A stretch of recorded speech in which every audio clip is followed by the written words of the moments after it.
안녕하십니까, 정용호입니다. 반갑습니다. 이렇게 생긴 게 제 브로셔입니다. 네. 자, 영어 선생이고요.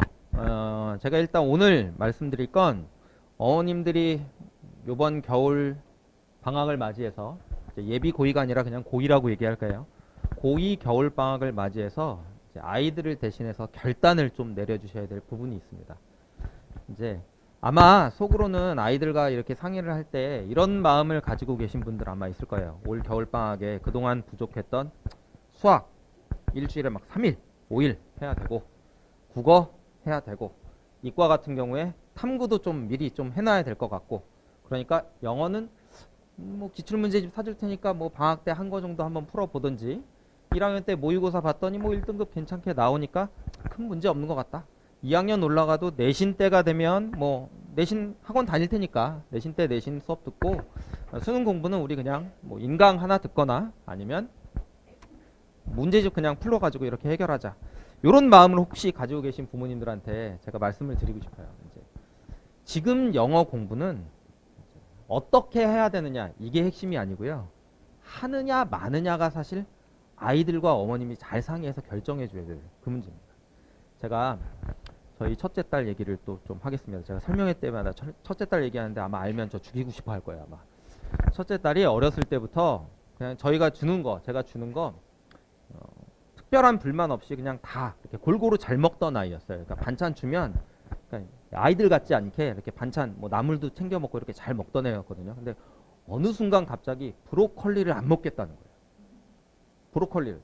그래서 그 전에 잘 먹던 이 녀석이 왜 브로콜리를 안 먹을까 제가 곰곰이 좀 생각을 해봤어요. 그랬더니 문제는 급식인 것 같다. 급식에 브로콜리 보통 어떻게 나오는지 아시나요? 보통 브로콜리 제일 만만하게 주는 게 데쳐서 초고추장을 뿌려줍니다. 근데 집에서 데치면 아삭아삭하기라도 하지. 급식에서 대량으로 데친 브로콜리는 그 물 먹은 스펀지 알죠? 예, 그런 식감에다가 게다가 초고추장이니까 최악의 조합인 거예요. 그러니까 아이가 이제 급식에서 그걸 몇 번 먹어보더니 아 이제 브로콜리가 식어졌다라고 얘기를 하더라고요. 근데 부모된 입장에서는 먹일 건 먹여야 되잖아요. 근데 이제 이미 싫어진 걸 어떻게 해요? 그러니까 최대한 아이에게 브로콜리인 걸 티 안 내게 갈아가지고 스프를 만들어 주거나 아니면 뭐 안에 싸서 먹여주거나 그렇게 해서 어떻게든 먹여주는 고민을 하게 되죠. 어머님들 다 어렸을 때부터 아이들 그렇게 키우셨잖아요. 그죠? 지금 영어가 브로콜리 같은 주제. 그러니까 아이들이 방학 때 되면 아 수능에서 영어는 상대평가가 아니라 절대평가고 고등학교 1학년 때 모의고사 봤는데 큰 문제 없었던 것 같고 그러면 2학년 올라가서도 내신 때 내신학원 다니면서 내신 잘 챙기고 그리고 고3 영어는 보통 언제 시작하냐면 고등학교 3학년 내신이 끝나는 시점 그러니까 고3 여름방학 때부터 시작해요. 그러면 수능 때까지 딱 15주 나옵니다. 15주. 그러니까 수능 영어를 거의 상당히 많은 아이들이 수능 영어라는 건 15주. 그리고 나머지 3년 동안 뭐 공부만, 내신 공부만 합니다. 그래서 아이들이 문제가 생깁니다. 자, 첫 번째 문제점은 뭐냐면 아이들이 이미 지금 기말고사가 끝났다고 가정을 하면 내신이 1학년 내신이 끝났다고 가정을 하면 그래도 여전히 내신이 반 이상 남았어요. 2학년 내신도 있고 3학년 1학기 내신도 있습니다. 근데 이 중에는 물론 원하는 성적을 거둔 아이들도 있겠지만 원하는 성적을 거두는 아이들은 4%에 불과하니까 대부분은 원하는 성적이 안 나왔을 거 아니에요. 그죠? 1등급을 받는 아이들과 같은 학원에서 같은 선생님 그것도 같은 교재로 똑같이 수업했고 재시험도 다 치렀고 문제도 다 풀었음에도 불구하고 왜 내 아이는 여전히 2등급이고 같은 학원 다니는 얘는 1등급이고 그 격차는 줄어들지 않는가. 그 문제에 대한 해법은 아이들이 문법과 어휘에 대한 기본적인 지식이 갖춰져 있지 않기 때문이에요. 저도 세화고 내신을 합니다. 세화고등학교 내신을 하지만 제가 내신 수업하면서 가장 안타까운 점이 뭐냐면 문법과 어휘에 대한 기반이 없는 아이들은 똑같은 수업을 하고 똑같은 교재를 주고 똑같은 테스트를 봐도 습득하는 속도가 다르고요. 첫 번째. 두 번째는 그게 지속되는 기간이 다릅니다. 단순히 내신 수업에서 암기해버리면 어머님들 한번 생각해보세요. 초등학교 1학년 때 같은 반 친구들 이름 다 기억나나요? 기억 안 나요. 외운 건 무조건 까먹습니다. 하지만 이해를 바탕으로 한 암기는 오래 가요. 그 이해를 바탕으로 한 수업을 내신 기간에는 시간의 제약 때문에 할 수가 없어요. 그 이해를 바탕으로 한 수업이 겨울 방학 때 이루어져야 되는 겁니다. 그래서 겨울 방학 때 크게 두 가지 갈래로 말씀을 드릴게요. 첫 번째는 어법과 어휘는 철저하게 내신 위주로 가야 됩니다. 특히 고등학교 2학년 내신이라는 건 기본적으로 단순히 그냥 뭐 투부정사, 동명사 이런 문법 책에서 그냥 카테고리 나열해 놓은 그런 수준이 아니라 아이들이 이게 실전에 어떻게 출제되는지, 이게 어법 문제로 출제된다면, 서술형 문제로 출제가 된다면, 그래서 실전에서 어떤 문제로 출제가 될 수 있고 이 어법에서의 중요한 포인트가 뭐고 어떤 구문들이 시험에 잘 나오는지를 겨울방학 때 그래도 이해를 바탕으로 한번 겪어놓는 것이 2학년 4번에 내신, 3학년 1학기 2번에 내신 때 아이들에게 큰 자산이 될 거예요. 대부분의 아이들은 고등학교 1학년 올라와서 적어도 이 시점쯤 되면 어머님들한테 말은 안 해도 자기들 나름대로는 어느 정도 판단을 내려있는 애들이 굉장히 많아요. 아, 나 이 학교에서 내신은 1, 2등급 안 되겠구나. 정말 괴물 같은 애들이 많구나. 그러면 그 괴물 같은 아이들은 1년 365일 영어 공부만 하나요? 아니에요. 똑같이 수학 공부하고 똑같이 국어 공부합니다. 그 아이들이 같은 시간을 투자해도 성적이 더 높은 이유는 기반이 닦여 있기 때문이고 그 기반을 겨울방학 때 만들어 주셔야 된다는 거예요. 애가 안 먹겠다 그러면 갈아서라도 먹여야죠. 근데 가는 건 제가 할 거예요. 먹이는 것도 제가 할 거예요. 그러니까 식당으로 보내기만 하세요. 자, 그 다음에 독해는 철저하게 수능 위주로 가야 됩니다. 고등학교 1학년, 2학년 때 독해라는 건 이제 아이들이 제가 이제 고등학교 1학년, 2학년, 3학년 이렇게 특히 재수생들까지 쭉 가르쳐 보면 애들이 이제 본격적으로 수능 독해를 공부하다 그럴 때 고등학교 1학년, 2학년 때 내신 공부하느라고 단절돼 있어요. 독해 공부가 단절돼 있다 보니까 아이들이 수능 공부한다 그러고 어떻게 하냐면 중학교 때 또는 고등학교 1학년 올라가기 전에 겨울방학 때 독해 공부했던 그런 방식대로 공부해요. 고3 수능은 그 전과의 시험과는 다른 시험입니다. 공부 방식도 달라야 돼요. 제가 아이들한테 하는 말 중에 수업 시간에 하는 말 중에 어떤 말들이 있냐면 아는 단어가 더 위험하다. 너네가 아는 번역이 이해가 아니다라고 얘기해요.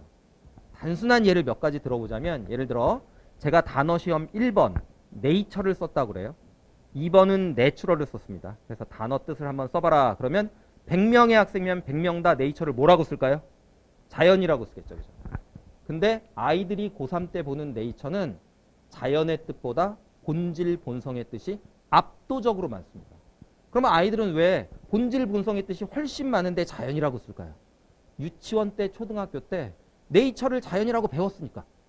그게 너무 각인돼 있으니까. 그러면 아이들 입장에서는 네이처는 자연이야. 근데 내가 보는 독해에서는 본질 본성이니까 한번 뒤집어야 돼요. 2번 단어가 내추럴이었죠. 그럼 100이면 100다 자연적인이라고 써요. 내추럴이 자연적인의 뜻일 때는 수능의 정답으로 절대 안 나옵니다. 답으로 나오는 건 당연한이란 뜻입니다.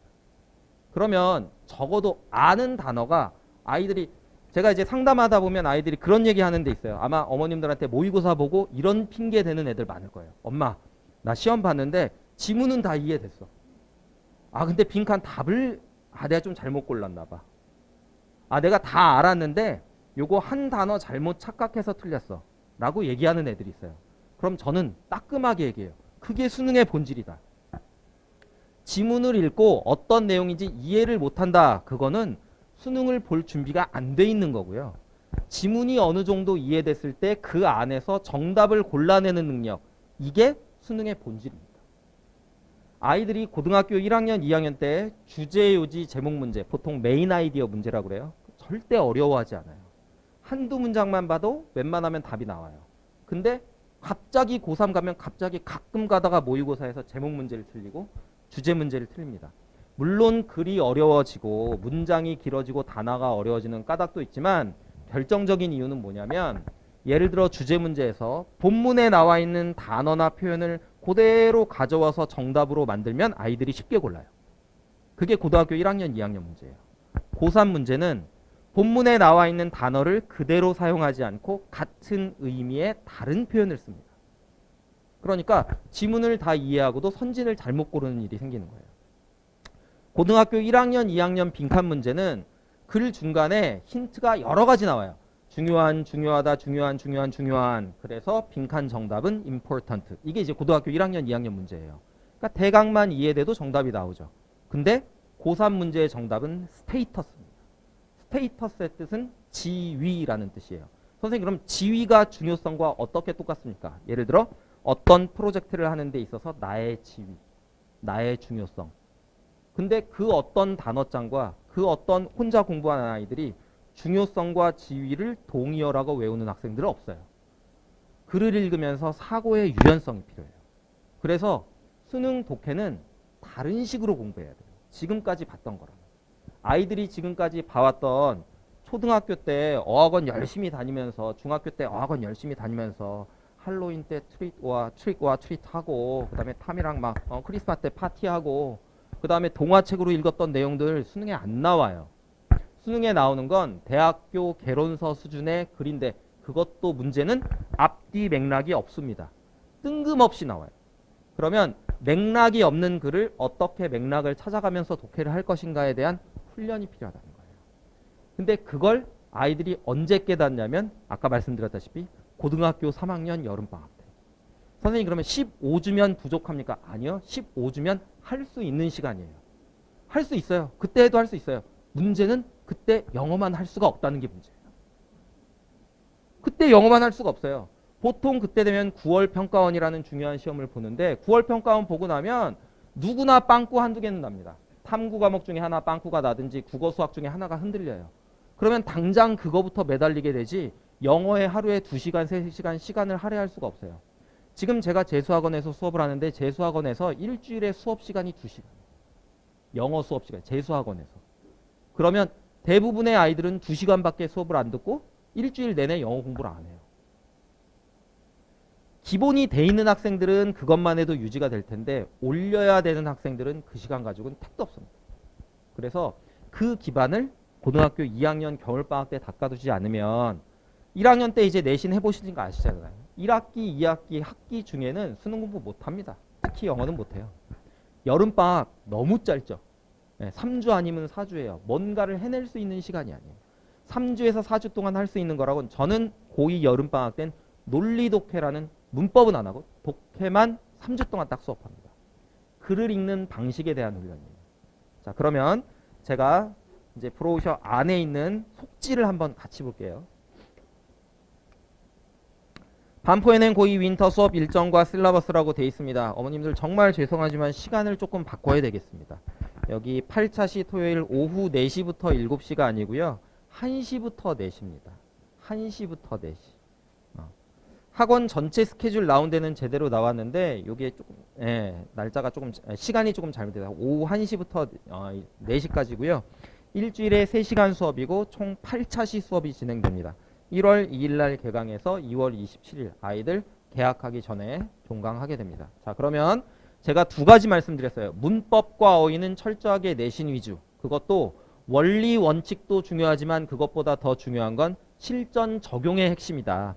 그래서 목차를 보시면 알겠지만 투부정사 동명사 보통 일반적인 문법책에서 비중을 둬서 강조하는 것보다는 아이들이 어려워하는 그리고 등급을 가르는 것들이 출제되는 도치, 관계사 이 부분에 중점을 둔 수업이다라고 생각을 하시면 돼요.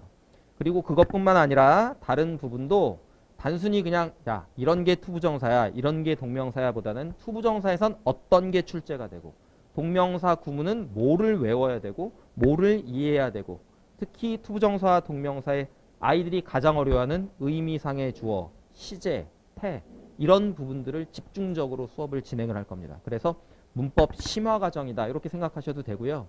아이들이 보통 학교에서 수업을 받을 때는 그 시험에서 가장 어려운 문법 또는 등급이 갈리는 문법들을 가지고 핵심적으로 수업한다라고 생각하시면 돼요. 선생님 그러면 그렇게 어려운 것만 가지고 수업을 하시면 우리 애는 문법 못하는데 어떻게 합니까? 어려운 얘기 하려면 당연히 쉬운 얘기들은 깔고 들어가야 됩니다. 하지만 어려운 부분을 건드려준다 이렇게 생각하시면 돼요. 자, 그 다음에 독해는 철저하게 내신용이 아니라 수능으로 가야 됩니다.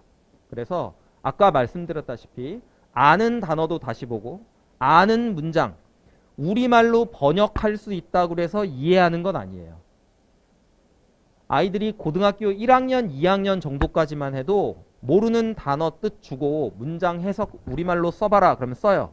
그리고 그게 무슨 말인지 한번 설명해봐라 그러면 해요.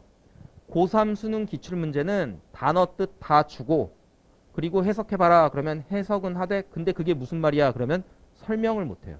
우리말로 바꿀 수 있다는 것이 곧 이해됐다는 거랑 같은 얘기가 아닙니다. 그래서 아이들이 긴 문장을 보고 어디에 포커스를 두고 어디에 초점을 맞춰서 해석해야 되는지가 앞부분. 그리고 글을 논리적으로 읽어가면서 각각의 유형에 어떻게 적용해야 되는지 특히 고등학교 2학년 올라갈 때는 고등학교 2학년 문제 가지고 공부하면 아무 도움도 안 됩니다. 아이들에게 굉장히 어려운 지문을 알려주겠다라는 게 아니고요. 아까 말씀드렸다시피 고등학교 1학년, 2학년 모의고사의 출제 논리와 수능에서의 출제 논리는 달라요. 그러니까 문제가 쉽건 어렵건 간에 수능 출제 논리에 맞춘 텍스트를 가지고 아이들이 공부를 해야 수능에 맞춰지게 됩니다. 고등학교 1학년, 2학년에 직관적으로 답이 나오는 문제들은 아이들이 풀면 즐겁고 행복하겠죠. 풀면 맞추니까. 근데 나중에 시간이 지났을 때 결코 도움이 되진 않는다라는 거예요. 그래서 아이들에게 수능 맛보기를 올 겨울방학 때 진행할 거다라고 말씀을 드리겠습니다. 자, 그러면 오늘 이제 제 설명회는 이제 마치려고 그러는데 다시 한번 처음에 말씀드렸던 말씀 한번 잘 기억을 좀 해주셨으면 좋겠어요. 이제 결단을 좀 내리셔야 돼요. 영어 공부는 어떻게 해야 되냐, 얼마나 많이 해야 되냐 이게 핵심이 아니고요. 해야 된다. 해야 된다. 아이들에게 맡겨놓으면 저는 아이들한테 대놓고 얘기해요. 난 너희들 믿지 않는다. 사람은 앉으면 눕고 싶고 누우면 자고 싶은 게 사람이에요. 영어 공부 너 혼자 해라 라고 맡겨놓으면 책은 옆에서 봤을 때 그라데이션이 생깁니다. 1, 2과만 풀어서 손때가 묻고 뒤에는 새 책이에요. 아예 안 건드렸으면 누구 주기라도 하지. 3과까지는 열심히 풀었는데 그 뒤에 7과는 건드리지도 않고 그런 일이 올 겨울방학 때도 반복되지 않으려면 어떻게 얼마나가 아니라 공부는 해야 되는 겁니다. 감사합니다.